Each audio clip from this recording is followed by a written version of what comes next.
أعوذ بالله من الشيطان الرجيم. بسم الله الرحمن الرحيم.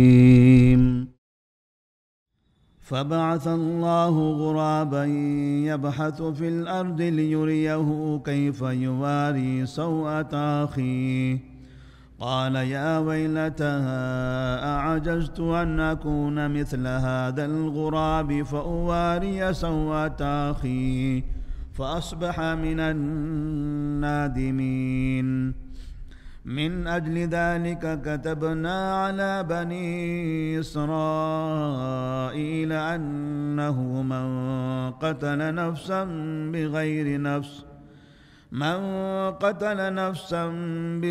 نفس أو فساد في الأرض فكأنما قتل الناس جميعا ومن أحياها فكأنما أحيا الناس جميعا ولقد جاءتهم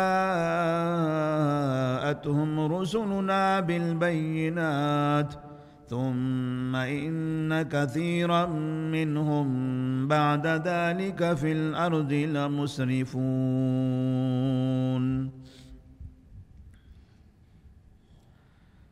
سورة المائدہ آیت نمبر 31 اور 32. اللہ تبارک و تعالیٰ نے نبی کریم صلی اللہ علیہ وسلم کو جب یہود کے سامنے، بنو اسرائیل کے سامنے آدم علیہ السلام کے دو بیٹے قابل اور حابل کا واقعہ سنانے کے لیے کہا اور ان دونوں کے واقعے کا تذکرہ کیا گیا، تو اس میں اللہ تبارک و تعالیٰ نے اس بات کا تذکرہ فرمایا کہ قابل نے حابل کو قتل کیا تھا. قتل کی وجہ یہ تھی کہ آدم علیہ السلام قابل کا جس خاتون سے نکاح کرنا چاہتے تھے، قابل اس سے راضی نہیں تھا. طریقہ یہ تھا کہ آدم علیہ السلام کی جو اولاد پیدا ہوتی تھی، ایک وقت میں 2 بچے ہوتے تھے، ایک لڑکا اور ایک لڑکی. تو اس طرح سے جب 2 بچے ہوتے تو ایک وقت میں جو لڑکا پیدا ہوتا اس کا نکاح دوسرے وقت میں پیدا ہونے والی لڑکی سے ہوتا، اور ایک وقت میں جو لڑکی پیدا ہوتی اس کا نکاح دوسرے وقت میں جو لڑکا پیدا ہوتا اس سے ہوتا. تو قابل ایک مرتبہ میں پیدا ہوا، اس کے ساتھ میں ایک لڑکی پیدا ہوئی. دوسری مرتبہ میں حابل اور اس کے ساتھ ایک لڑکی پیدا ہوئی. تو ایسی صورت میں اب قابل کا نکاح اس لڑکی سے ہونا تھا جو حابل کے ساتھ پیدا ہوئی تھی، اور حابل کا نکاح اس لڑکی سے ہونا تھا جو قابل کے ساتھ پیدا ہوئی تھی. لیکن قابل نے اسے قبول کرنے سے انکار کر دیا، کیونکہ قابل کے ساتھ جو لڑکی پیدا ہوئی تھی وہ خوبصورت تھی، اور حابل کے ساتھ جو لڑکی پیدا ہوئی تھی وہ خوبصورت نہیں تھی. قابل کہتا تھا کہ میں اس لڑکی سے نکاح کروں گا جو میرے ساتھ پیدا ہوئی ہے. آدم علیہ السلام نے انہیں سمجھایا، لیکن انہوں نے نہیں مانا. تب انہیں کہا گیا کہ تم اللہ کے سامنے تقرب پیش کیجئے. اگر اللہ تبارک و تعالی تمہارے تقرب کو قبول کرے، تمہاری قربانی کو قبول کرے، تو اس وقت تمہارے درمیان فیصلہ کر دیا جائے گا. تو قابل نے اور حابل نے دونوں نے قربانی پیش کی. اللہ تبارک و تعالیٰ نے آسمان سے ایک آگ بھیجی اور اس آگ نے حابل کی قربانی کو جلا دیا، اور قربانی کے قبولیت کی علامت یہ تھی کہ جس کی قربانی کو آگ کھا جاتی تھی، مطلب یہ تھا کہ اس کی قربانی مقبول ہو گئی۔ قابل نے اب یہاں یہ بھی دیکھ لیا کہ اللہ تبارک و تعالیٰ نے بھی میری قربانی کو قبول نہیں کیا، حابل کی قربانی قبول ہو گئی۔ تو قابل پھر یہاں اور سرکشی کرنے لگا اور اس نے اس چیز کو بھی نہیں مانا، یہاں تک کہ وہ حابل سے نفرت کرنے لگا، حابل سے اسے حسد ہو گیا۔ اللہ نے اسی کے بارے میں فرمایا کہ اذ قربا قربانا فتقبل من احدہما ولم يتقبل من الآخر۔ قابل کی قربانی قبول نہیں کی گئی، حابل کی قربانی قبول ہو گئی۔ تب حسد میں، بغض میں قابل نے حابل سے کہا لاقتلنک، میں تمہیں قتل کر دوں گا، میں تمہیں قتل کر دوں گا۔ حابل نے اس کے جواب میں کہا لئن بسطت الی یدک لتقتلنی ما انا بباسط یدی الیک لیقتلک، اگر تم مجھے قتل کرنے کے لیے اپنا ہاتھ آگے بڑھاتے ہو تو دفاع میں، جواب میں، حفاظت میں تمہیں قتل کرنے کے لیے میں اپنا ہاتھ نہیں بڑھاؤں گا، میں صرف اپنی حفاظت کروں گا، لیکن جواب میں تمہیں قتل کرنے کی کوشش نہیں کروں گا۔ کیوں؟ انی اخاف اللہ رب العالمین، کیونکہ میں اللہ رب العالمین سے ڈرتا ہوں۔ اور اگر قاتل اور مقتول دو لوگ آپس میں لڑائی کر رہے ہوں، ایک شخص قتل کر رہا ہو، قتل کرنا چاہتا ہو، اور دوسرا جو قتل کیا جانے والا ہے اگر اس نے بھی جواب میں قاتل کو قتل کرنے کی کوشش کیا ہوا تھا، تو نبی کریم صلی اللہ علیہ وسلم فرماتے ہیں اذا التقى المسلمان بسيفيهما فالقاتل والمقتول كلاهما في النار۔ اگر دو مسلمان تلواروں سے آپس میں لڑائی کریں تو ایسی صورت میں قاتل اور مقتول دونوں جہنم میں ہوں گے، قاتل بھی جہنم میں، مقتول بھی جہنم میں۔ صحابہ رضی اللہ تعالیٰ عنہ نے پوچھا یا رسول اللہ صلی اللہ علیہ وسلم ھذا القاتل فما بال المقتول، یہ قاتل تو سمجھ میں آ رہا ہے کہ قاتل جہنم میں ہوگا کیونکہ اس نے جرم کیا ہوا ہے، لیکن مقتول جہنم میں کیوں جائے گا؟ وہ تو مظلوم ہے۔ آپ نے فرمایا انہ کان حریصا علی قتل صاحبہ، کیونکہ وہ بھی اپنے مخالف کو قتل کرنے کا حریص تھا، وہ بھی ارادہ کیا ہوا تھا، جواب میں وہ بھی قتل کر دینا چاہتا تھا، لیکن موقع اسے نہیں ملا، سامنے والے کو مل گیا۔ تو یہاں حابل نے پہلے ہی کہہ دیا تھا کہ لئن بسطت الی یدک لتقتلنی ما انا بباسط یدی الیک لیقتلک، اگر تم اپنا ہاتھ میری طرف مجھے قتل کرنے کے لیے بڑھاؤ گے تو میں جواب میں تمہیں قتل کرنے کے لیے اپنا ہاتھ نہیں بڑھاؤں گا۔ مطلب یہاں حابل قابل کو قتل کرنے کا ارادہ بالکل نہیں رکھتا تھا۔ اس کا مطلب یہ ہوا کہ اب یہ قاتل اور مقتول دونوں جہنم میں نہیں ہوں گے، صرف قاتل جہنم میں ہوگا، کیونکہ مقتول نے قاتل کو قتل کرنے کا ارادہ نہیں کیا تھا۔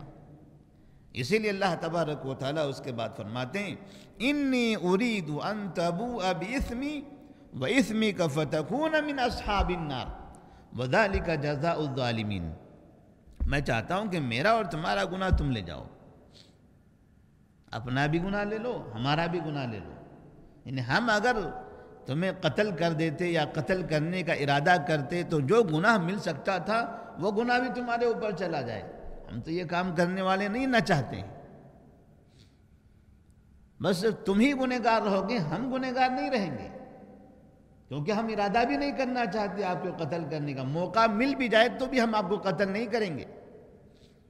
اور جہنم اور قاتل جہنم میں جائے گا، وذالک جزاء الظالمین۔ آخر قابل نے حابل کو قتل کر دیا۔ قتل کرنے کے بعد اب قابل پریشان ہو گیا کہ اس کے بھائی حابل کی جو لاش تھی، اس لاش کا کیا کیا جائے؟ یہ لاش کہاں پھینکیں، کہاں رکھیں، کیا کرنا چاہیے اس کا؟ کیونکہ لاش، بعض مفسرین نے لکھا ہے کہ لاش رکھے اس میں بدبو آنے لگی تھی، سڑنے لگی تھی۔ قابل پریشان ہو گیا۔ اللہ تبارک و تعالیٰ فرماتے ہیں، جیسا کہ آج کی جو آیت ہے، آیت نمبر 31، فَبَعَثَ اللَّهُ غُرَابًا يَبْحَثُ فِي الْأَرْضِ لِيُرِيَهُ كَيْفَ يُوَارِي سَوْءَةَ أَخِيهِ۔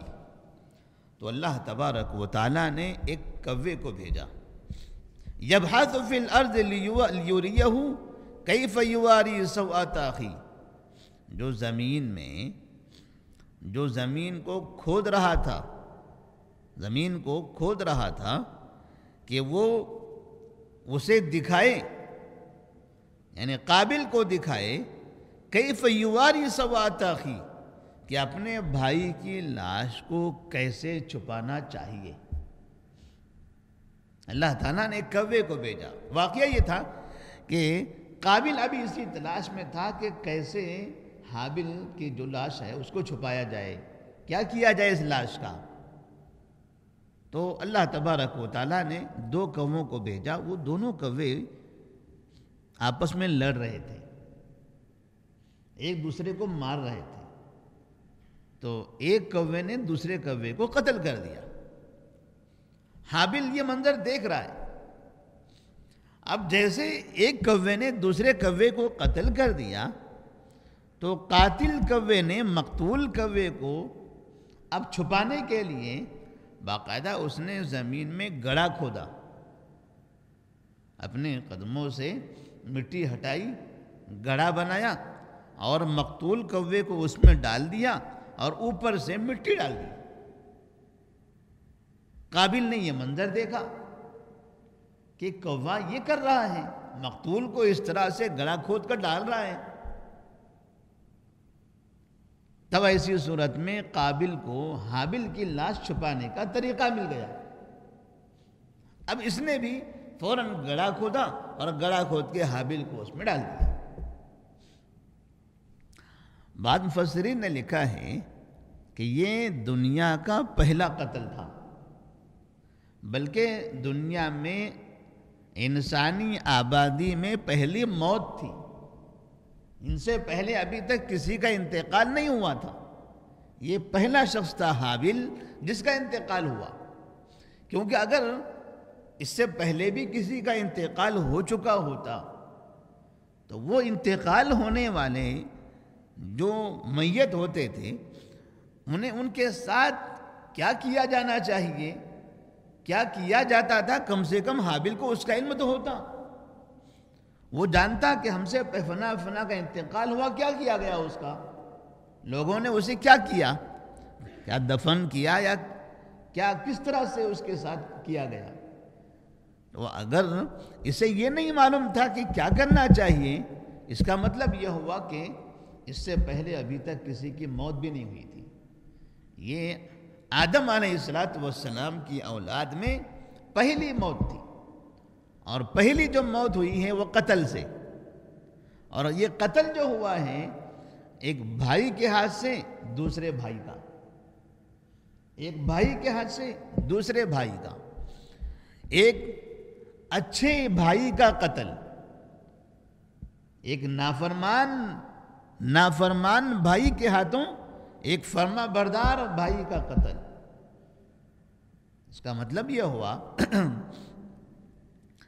کہ دنیا کے اندر جو نیک لوگ ہوتے ہیں، اچھے افراد ہوتے ہیں، بعض مرتبہ برے افراد انہیں قتل کرنے، انہیں ختم کرنے، اس طرح سے ان پر ظلم کرنے میں کامیاب بھی ہوتے رہتے ہیں، اور کئی مرتبہ سرکش افراد، ظالم افراد، دنیا میں ان لوگوں نے اچھے لوگوں کا قتل کیا ہوا ہے۔ ابھی محرم کے مہینے میں ہم حسین رضی اللہ تعالیٰ عنہ کے قتل کا واقعہ سنتے پڑھتے رہتے ہیں۔ ایسے ہی عثمان غنی رضی اللہ تعالیٰ عنہ کا قتل، عمر فاروق رضی اللہ تعالیٰ عنہ کا قتل، یہ بڑے بڑے صحابہ کا قتل، اور ان کے بعد بھی بڑے ائمہ کرام ہیں، محدثین ہیں، اور بھی نیک انسان ہیں، ہم نہیں جانتے کتنی بڑی تعداد ایسی رہی ہوگی۔ قال یا ویلتا اعجزت ان اکون مثل هذا الغراب۔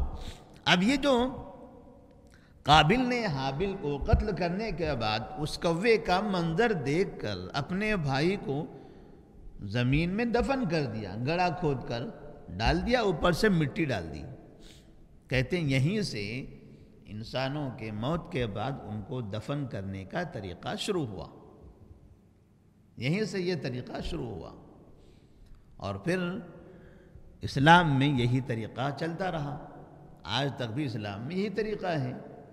آدم علیہ السلام کے زمانے سے لے کر 1444 ہجری تک نبی کا پورا زمانہ، نبی کے زمانے سے پہلے کے لوگ، پہلے کی انبیاء، ان کی قومیں، ان سب میں یہی طریقہ چلا آ رہا ہے۔ درمیان میں بعض قوموں نے یہ راستہ چھوڑ دیا اور بجائے اپنی لاشوں کو دفن کرنے کے انہوں نے جلانا شروع کر دیا، جیسے ہم ہمارے اس ملک میں دیکھتے ہیں۔ اس ملک کے علاوہ اور بھی بعض ملکوں کے اندر جہاں ہندو رہتے ہیں، ایسی قوم جو ہندو مذہب کے ماننے والے ہیں، ان میں سے بھی کچھ ایسے، ان ہندو فرقوں میں سے بھی کچھ فرقے ایسے ہیں جو اپنے مردوں کو دفن کرتے ہیں، لیکن زیادہ تر فرقے ایسے ہیں جو اپنے مردوں کو جلا دیتے ہیں۔ جلانے کا طریقہ کیسے ہیں وہ تقریباً ہماری نظروں کے سامنے ہیں، ایک عام سی بات ہے ہمارے پاس۔ لکڑیاں جمع کی جاتی ہیں، اس کے اوپر میت کو رکھا جاتا ہے، پھر میت کے اوپر مزید لکڑیاں رکھی جاتی ہیں، پھر اس پر تیل ڈالا جاتا ہے اور اس کو آگ لگا دیا جاتا ہے۔ آگ لگانے کے بعد اس کی راکھ وغیرہ کسی ندی میں، کسی تالاب میں، سمندر میں پھینک دی جاتی ہے۔ بعض مرتبہ انسان کے جلا دینے کے بعد انسان کے جسم کا ایک بڑا حصہ ویسے ہی باقی رہ جاتا ہے، اس کے رشتہ دار، اس کے گھر کے افراد، اس کے اپنے لوگ وہاں سے چلے تو جاتے ہیں، لیکن جو جسم باقی رہ جاتا ہے پھر اوپر پھرنے والے جو جانور ہوتے ہیں، یہ جانور وہاں آتے ہیں اور انسان کی لاش کو، اس کے جسم کو نوچ نوچ کر کھاتے ہیں، ادھر سے ادھر اس کی بے حرمتی ہوتی ہے۔ اب یہ جو نظارہ ہوتا ہے یعنی زمین کے اوپر اپنے کسی رشتہ دار یا کسی جاننے پہچاننے والے کی لاش کو جانور کھاتے ہوئے دکھائی دیں تو انسان کو یہ برا لگتا ہے، انسان اس کو برداشت نہیں کر پاتا۔ اب اگر انسان زمین کے اندر رہے اور اس کے بارے میں کچھ پتہ ہی نہ ہو کہ وہاں کیا ہو رہا ہے، تو ایسی صورت میں انسان کو برا نہیں لگے گا۔ تو اللہ تبارک و تعالیٰ نے یہ نظام بنا دیا کہ اپنی نظروں سے غائب ہو جائے، ہماری نظروں میں اس کی بے حرمتی ہوتے ہوئے ہمیں دکھائی نہ دے۔ اور طریقہ یہ ہے دفن کرنے کا کہ ایک مسلمان اپنے مردوں کو انتہائی احترام کے ساتھ، عزت کے ساتھ قبرستان تک لے جاتا ہے، اسے نہلاتا ہے، اسے مکمل طور پر صاف کرتا ہے، اس کے بدن پر خوشبو لگاتا ہے، کفن پہناتا ہے، اس میں خوشبو لگاتا ہے، پھر اس کی نماز پڑھتا ہے، دعائیں کرتا ہے، پھر دعائیں پڑھتے ہوئے اس طرح سے دعائیں کرتے ہوئے اسے قبرستان تک لے جاتا ہے، پھر قبرستان لے جا کر وہاں اسے دفن کرتا ہے، احترام کے ساتھ اس کو قبر میں اتارا جاتا ہے، اور قبر میں بھی اس کو اندر رکھنے کے بعد یہ کوشش کی جاتی ہے کہ مٹی، پتھر وغیرہ سیدھے اس کے جسم کے اوپر نہ رکھا جائے، اس کے جسم کے اوپر نہ رکھا جائے، اس کو ایک کنارے رکھیں اور پتھر سے یا لکڑی سے سہارا کریں، اس کے اوپر مٹی ڈالیں، اور پھر جب مکمل طور پر دفن کیا جاتا ہے تو دفن کرنے کے بعد وہاں پر اس کے مغفرت کے لیے دعائیں کی جاتی ہیں، یہ طریقہ ہے۔ اور پھر جب وہاں سے نکل کر چلے آتے ہیں تب بھی زندگی بھر کے لیے اب صدقے جاریہ یا ایصال ثواب جس کو ہم کہتے ہیں کہ میت کو ثواب پہنچانا صدقے کے ذریعے اور دیگر چیز دعاؤں کے ذریعے نیک اعمال کے ذریعے یہ سلسلہ چلتا رہتا ہے، یہ سلسلہ چلتا رہتا ہے کہ میت کو ہمیشہ ثواب پہنچانے کا ایک سلسلہ باقی رکھا جاتا ہے۔ یہ میت کا احترام ہے اسلام کے اندر۔ تو اللہ تبارک و تعالیٰ نے مسلمانوں کو یہ نظام عطا فرمایا۔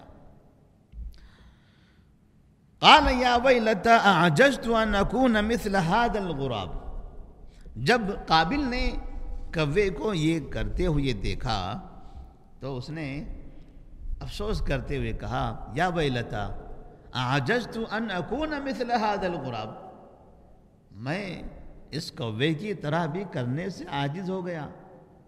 کوا یہ کام کر رہا ہے کہ وہ ایک دوسرے کوے کو قتل کرتا ہے تو اس کو گڑا کر کے اس میں دفن کرتا ہے، میں ایک انسان ہوتے ہوئے مجھے انسان کے مرنے کے بعد اسے دفن کرنے کا طریقہ تک نہیں پتا۔ قال یا ویلتا اعجزت ان اکون مثل هذا الغراب فاواری سوءة اخی، تاکہ میں اپنے بھائی کی لاش کو چھپا سکوں۔ اب یہ بھائی کی لاش کو چھپانا کیوں چاہتا تھا؟ یہاں پر فاواری سوءة اخی، چھپانا، تاکہ میں اپنے بھائی کی لاش کو چھپا سکوں، کیونکہ جو قاتل ہوتا ہے، قاتل مقتول کو جس طرح سے ایک نظام ہے کہ کسی انسان کے مرنے کے بعد اس کو باقاعدہ لوگوں کے سامنے رکھا جائے، لوگ دیکھیں اور پھر اس کو احترام کے ساتھ قبر میں دفن کیا جائے، یہ جو طریقہ ہے یہ طریقہ وہی لوگ اپناتے ہیں کہ جہاں پر کسی شخص کا صحیح انتقال ہوا ہو۔ جو چھپ کر کسی کو قتل کرتا ہے تو چھپ کر قتل کرنے والا شخص میت کے ساتھ یہ کام نہیں کرتا۔ چھپ کر قتل کرنے والا کبھی میت کو گٹر میں ڈال دیتا ہے، کبھی میت کے ٹکڑے کر کے فریزر میں رکھ دیتا ہے، جیسے آج کل ہم نے بہت سے ایسے واقعات سنے ہوئے ہیں کیونکہ اس نے چھپ کر قتل کیا۔ اب وہ یہ نہیں چاہتا کہ میں پکڑا جاؤں، وہ نہیں چاہتا کہ میں پکڑا جاؤں، تو قاتل اب اس لاش کو چھپانے کے لیے پریشان پھرتا ہے، کیسے اس لاش کو چھپایا جائے؟ کوئی بوری میں ڈالتا ہے، کسی ندی میں لے جا کے ڈال دیتا ہے، اور کوئی اس طرح سے اس کے ٹکڑے کر کے جانوروں کو کھلا دیتا ہے تاکہ مکمل نشانات ختم ہو جائیں اور میں کسی کے سامنے مجرم نہ گردانا جاؤں۔ ایسے ہی قابل نے حابل کے ساتھ کیا، کیونکہ قابل نے غلطی کیا تھا، اس نے اپنے بھائی کا قتل کیا، قتل کرنے کے بعد قتل تو کرنے میں کامیاب ہو گیا لیکن اب لاش کو چھپانے میں پریشان ہو گیا، کیا کروں میں، کیا کروں اس کام؟ تو اس کے لیے وہ منظر دیکھنے کے بعد اس نے وہ طریقہ اپنایا اور حابل کو دفن کر دیا۔ فَأَصْبَحَ مِنَ النَّادِمِينَ، تو قابل شرمندہ ہو گیا، قابل شرمندہ ہو گیا، اپنے اس عمل پر شرمندہ ہوا۔ بعض مفسرین کہتے ہیں کہ اس عمل پر شرمندہ ہوا کہ میں نے کیوں قتل کر دیا اپنے بھائی کو۔ بعض کہتے ہیں شرمندہ اس کام پر ہوا، اس بات پر ہوا کہ میں قتل تو کر دیا لیکن قتل کرنے کے بعد اپنے بھائی کو چھپانے کا طریقہ مجھے نہیں پتا تھا۔ میں نے یہ کام تو کر دیا لیکن بعد میں ٹھکانے لگانے کا جو طریقہ ہے، ایک ہوتا ہے قتل کرنا اور بعد میں دوسرا ہوتا ہے مقتول کو ٹھکانے لگانا۔ آدمی کے لیے بعض مرتبہ قتل کرنا آسان ہوتا ہے، ٹھکانے لگانا مشکل ہوتا ہے، تو ٹھکانے لگانے کا طریقہ اسے نہیں پتا تھا، تو کہتے ہیں فَأَصْبَحَ مِنَ النَّادِمِينَ، اس لیے وہ شرمندہ ہو گیا۔ اب اس کے بعد آیت نمبر 32 میں اللہ تبارک و تعالیٰ نے اب قاتل کی جو سزا ہے اس کا تذکرہ فرمایا ہے۔ اسی آیت پر ہم اکتفا کرتے ہیں۔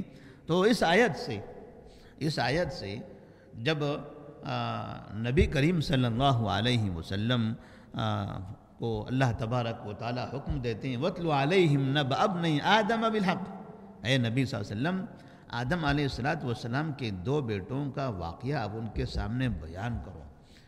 تو یہ بیان کرنے کا مقصد کیا ہے؟ کیوں قابل اور حابل کا یہ واقعہ بیان کیا گیا؟ بنو اسرائیل کے سامنے، یہود کے سامنے یہ واقعہ بیان کرنے کا مطلب یہ کہ قابل اپنے آپ کو بڑا سمجھتا تھا، وہ بڑا تھا، حابل کو اس نے کمتر سمجھا، اس نے سرکشی کی، حابل کا قتل کر دیا، حابل کا قتل کر دیا۔ لیکن جو دوسرے کا قتل کرتا ہے، دوسرے کے ساتھ برا برتاؤ کرتا ہے، فَأَصْبَحَ مِنَ النَّادِمِينَ، اسے شرمندگی اٹھانی پڑتی ہے، وہ خسارہ اٹھانے والوں میں سے ہوتا ہے۔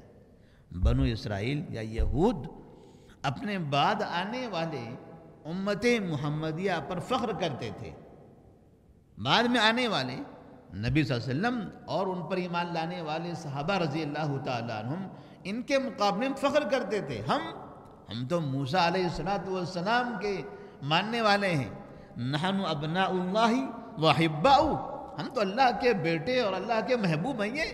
یہ عرب لوگ ہیں، یہ عرب ہیں، یہ بدو ہیں، یہ بکریاں چرانے والے ہیں، یہ زمانے کے سب سے کمتر لوگ ہیں، ان کے پاس کچھ نہیں ہے، ہم ترقی یافتہ دولت مند لوگ ہیں، مشہور لوگ ہیں۔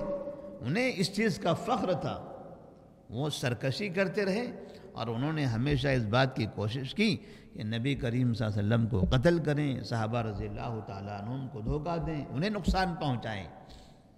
تو اللہ تبارک و تعالیٰ نے انہیں یہاں بتا دیا کہ جو دوسروں کو نقصان پہنچانے کی کوشش کرتا ہے، آخر شرمندگی اسی کے جھولے میں آتی ہے۔ تو اللہ تبارک و تعالیٰ سے دعا ہے کہ اللہ تبارک و تعالیٰ ہم تمام کو نبی کریم صلی اللہ علیہ وسلم کی سنت پر عمل کرنے کی توفیق عطا فرمائے، رب کی نافرمانی سے ہم سب کی حفاظت فرمائے۔ السلام علیکم ورحمۃ اللہ وبرکاتہ۔